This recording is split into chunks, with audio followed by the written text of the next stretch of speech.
بسم اللہ الرحمن الرحیم،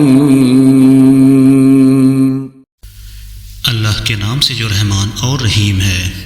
تم مشرک عورتوں سے ہرگز نکاح نہ کرنا جب تک کہ وہ ایمان نہ لے آئیں۔ ایک مومن لونڈی مشرک شریف زادی سے بہتر ہے، اگرچہ وہ تمہیں بہت پسند ہو۔ اور اپنی عورتوں کے نکاح مشرک مردوں سے کبھی نہ کرنا جب تک کہ وہ ایمان نہ لے آئیں۔ ایک مومن غلام مشرک شریف سے بہتر ہے، اگر وہ تمہیں بہت پسند ہو۔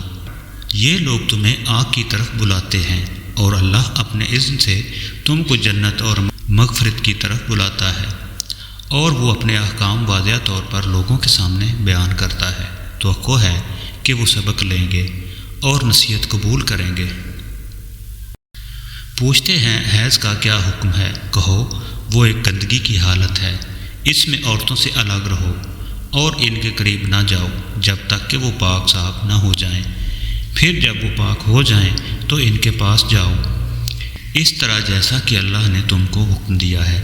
اللہ ان لوگوں کو پسند کرتا ہے جو بدی سے باز رہیں اور پاکیزگی اختیار کریں۔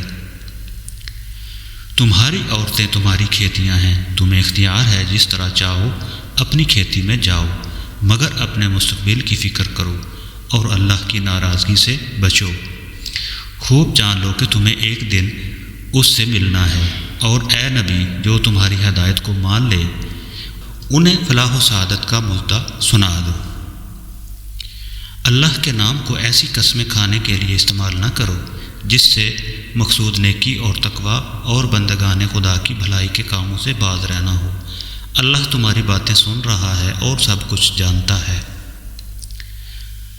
جو بے معنی قسمیں تم بلا ارادہ کھا لیا کرتے ہو ان پر اللہ گرفت نہیں کرتا، مگر جو قسمیں تم سچے دل سے کھاتے ہو ان کی بات پرس وہ ضرور کرے گا۔ اللہ بہت درگزر کرنے والا اور بردبار ہے۔